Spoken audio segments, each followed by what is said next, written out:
Nicolas, bonjour. Bonjour.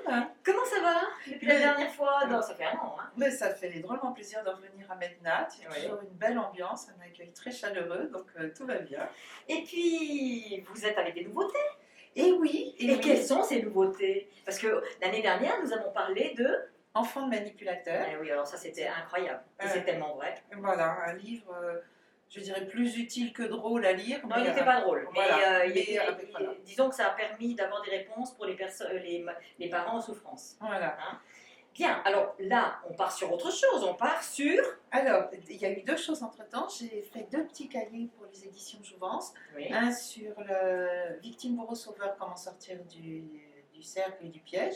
Et puis un autre. répétez plus doucement là parce qu'on n'a pas bien compris.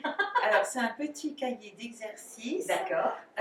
Qu'on trouve aux éditions Jouvence. Voilà, et qui s'appelle Victime, bourreau, sauveur, comment sortir du piège. D'accord. Et un deuxième petit cahier d'exercice qui s'appelle donc petit cahier d'exercice pour mieux s'organiser et vivre sans stress. Donc ça, c'était intermédiaire. Et puis, donc, entre deux, tout soudain, arrive deux bébés. Voilà, non, le bébé suivant, parce que celui-là est un petit peu vieux comme bébé. Hein. Oui, il me semblait qu'il y avait un moment, et je l'avais vu l'année dernière. 2007. Je pense trop comment canaliser ce mental envahissant. Voilà, il est sorti en 2007 et ça a été le début d'une aventure assez incroyable. Oui, c'est que ce qui s'est passé, c'est que les lecteurs m'ont écrit. Et j'ai reçu depuis la sortie du livre, en moyenne, 2 mails de merci par jour. C'est trop beau ça. Ça fait plaisir, vous êtes d'accord. D'autant plus que ce n'est pas des petits merci. Ouais. C'est des merci, vous m'avez sauvé la vie, merci, vous m'avez permis de comprendre que j'étais pas fou, vous m'avez sauvé du suicide, enfin, pas des petits merci. Ah non, je comprends. Et puis, avec le merci, il y avait une liste de questions. Mais vous ne parlez pas de ça, mais vous ne nous dites pas comment on peut faire. Et là est venu le prochain livre. Voilà, c'est-à-dire qu'en fait, ce livre-là est un livre lettres, destiné aux lecteurs qui ont lu Je pense trop, qui se sont posé plein de questions, qui m'ont posé plein de questions, mais qui m'ont aussi aidé à l'écrire, parce que c'est des gens créatifs, c'est des gens passionnés, qui vont dire, ben moi je gère ça comme ça, ben moi je fais comme ça, et donc c'est un patchwork de leurs questions, de leurs apports, et de leur expérience aussi. Voilà, et de mes recherches aussi. Oui, hein, bien entendu. J'ai bien potassé pour eux quand même. Oui, ça, je pense bien, Christelle. Donc là, qu'est-ce que vous avez quelques petits exemples dans le livre que vous pourriez donner aux téléspectateurs? Alors oui, c'est-à-dire que là, je parle vraiment du cerveau, comment il fonctionne, son côté émotif, hypersensible, etc. Et dans la suite, je leur ai dit, bon, maintenant, il faut comprendre les relations humaines, telles qu'elles sont. Donc, il y a des jeux de pouvoir en entreprise, notamment. Donc, je parle des chimpanzés, je parle des rats, de l'organisation sociale des rats, je parle vous savez, de ce plafond de verre qui fait que plus un chef monte, plus il a des chances de se rapprocher de sa zone d'incompétence. Absolument. Et que donc la croyance qu'en les suréfficients mentaux, que le chef doit être charismatique et compétent, eh ben, il y a un moment, ça s'émousse. Je leur explique certaines règles qui sont en vigueur, qu'ils ne connaissent pas, comme par exemple la notion de sauver la face. Comme un surefficient assume toutes ses bêtises avec le front haut et la main sur le cœur, il admet pas que les autres s'en tirent avec une excuse, comme on dit, à 2 balles. Voilà. Et donc il l'accuse, mais tu ne pouvais pas ne pas savoir, et jusqu'à ce que l'autre reconnaisse sa faute. Ils se font des ennemis partout parce que la plupart des gens n'aiment pas qu'on les humilie. Absolument, en public surtout. Voilà.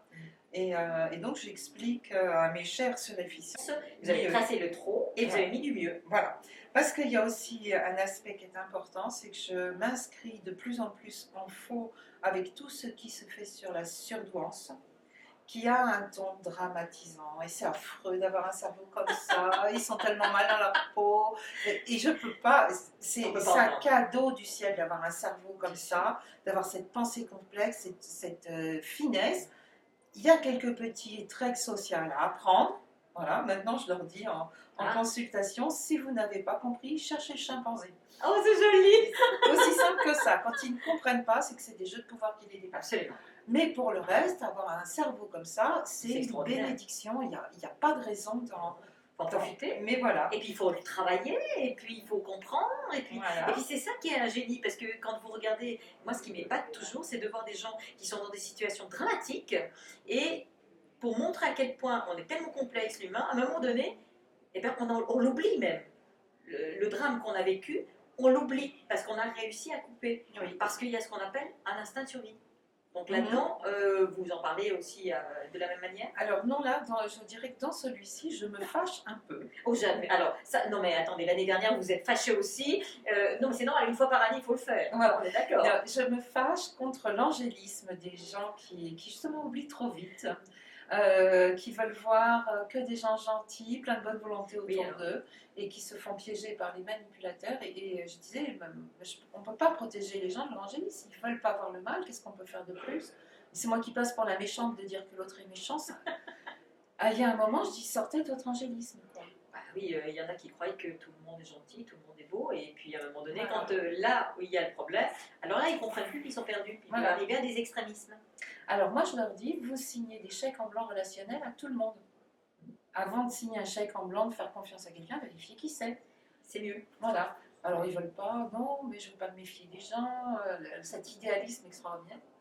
C'est beau l'angélisme. Voilà, donc c'est pour ça que je me fasse contre l'angélisme. Je dis non, on arrête de signer des chèques en blanc, on vérifie qui sont les gens, on vérifie que les paroles sont en accord avec les actes avant d'accorder sa confiance. Parce que eux, ils se tiendraient la parole donnée, puisque eux sont sincères, puisque eux ont le sens de l'engagement. Si quelqu'un dit, c'est sûrement vrai. Voilà. Alors, là, vous avez Christelle Petit-Colin, je pense mieux, donc on en barre le trop, et c'est marqué vivre heureux avec un cerveau bouillonnant, c'est possible. Voilà, c'est le défi de ce livre, c'est de permettre au lecteur de sortir de ce misérabilisme, c'est affreux d'être intelligent, on souffre, etc. Et d'avoir des clés très concrètes, parce que vous me connaissez, je suis vraiment quelqu'un de très très concret. Très carré, voilà. Vous avez que chaque chose soit à sa place. Voilà, j'adore, pas de problème, que des solutions. Moi je suis orientée solutions, des solutions pour effectivement gérer cette hypersensibilité, cette hyperémotivité, des solutions aussi pour prendre le recul nécessaire pour ne pas se faire happer dans toutes les causes. Je les vois faire sur Facebook, ils s'indignent pour tout, ils sont bouleversés par rien, donc d'apprendre à gérer tout ça. Et puis je leur donne aussi des clés pour gérer leur vie amoureuse. C'est important ça, voilà, parce que jour d'aujourd'hui, l'amour, oula, c'est complexe et compliqué. Et donc la première clé que je donne et qui leur fera sûrement pas plaisir, c'est on ne peut pas se mettre en couple avec quelqu'un qui a besoin d'être réparé. On n'a pas à être le psychiatre de l'autre. On est tout à fait d'accord. On n'a pas à réparer les gens. Si la personne a besoin d'être réparée, elle est de toute façon pas disponible pour la relation. Ça, ils n'aiment pas parce qu'ils aiment tellement se sentir utiles et c'est tellement un défi d'aider l'autre à aller mieux. Mais non, pas dans le cadre d'un couple. On choisit des gens en bon état qui sont disponibles pour la relation. Je suis tellement d'accord avec vous. Alors là, on met tellement d'années à s'en rendre compte. Si on peut faire gagner quelques années. Si on peut faire gagner des années aux gens, c'est formidable. Mais ça, c'est exactement ce que je préconise aux gens. Je dis aux gens, quand on me regarde, je dis, mais écoutez, vous ne pouvez pas être avec une personne pour réparer, alors que lui, il n'a encore pas terminé son deuil de la relation d'avant. Par exemple. Donc, par exemple. Hein. Après, il y a d'autres choses. Mais vous avez absolument raison. Voilà. Et donc, le prochain thème sera quoi? Le prochain thème Parce que je sens, je ne sais pas pourquoi, je sens que vous avez déjà bien réfléchi. Alors, on m'a demandé quand même de parler des enfants qui pensent trop, tous ces enfants étiquetés hyperactifs. Attendez. Voilà, TDAH, machin. Maintenant, ces pauvres enfants atteignent un trouble de l'obéissance et des choses comme ça, alors que c'est les parents qui... C'est à cause des parents les adultes en général. Mais bien sûr. Jouent plus leur rôle, parce que on est bien d'accord. Je ne veux pas stigmatiser les parents. Pas tous. C'est toute la société qui adultifie les enfants. On a eu un problème en France il n'y a pas longtemps.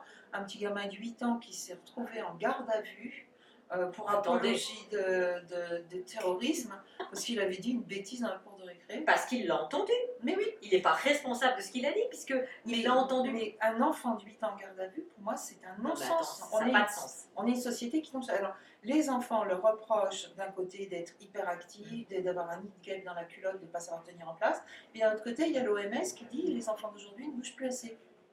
Oui, chercher l'erreur. Voilà. Et puis il y a non seulement ça dans ce que vous dites, et c'est juste, c'est on donne au jour d'aujourd'hui des médicaments aux gamins. Ah, il bouge, oulala, vite chez le médecin, on donne un Ritaline. C'est ce que j'ai mis déjà dans Je pense mieux. Hein. C'est quand même plus facile de donner un médicament à un enfant que de rendre un parent compétent. Voilà, on est bien d'accord. Voilà. Et bien, je vois que nous sommes sur la même longueur d'onde. Alors voilà, ça c'est un petit projet, mais quand même, je voudrais savourer ce qui est en train de se passer. Il est beau ce bébé. Voilà. Et puis il est en train de se passer quelque chose d'extraordinaire, c'est que ce livre fait boule de neige, j'ai de plus en plus de mails de merci, etc. comme si les gens qui pensent trop étaient en train de se retrouver entre eux, et c'est un vrai bonheur. Et puis le livre est sorti en Corée. Oh, quand c'est début d'année? Oui, à peu près, il n'y a pas tout à fait un an, et il fait un tabac.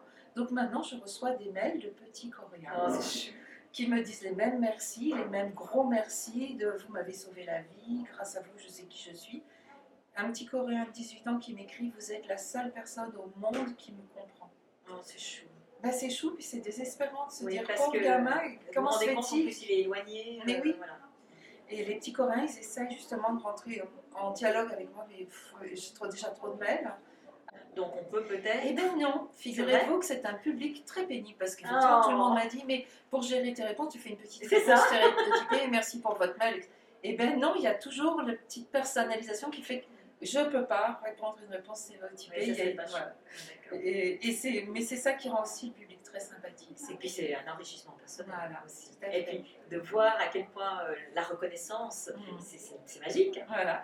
Donc le livre fait un tabac en Corée, visiblement. Ils ont déjà acheté les droits du suivant. Super.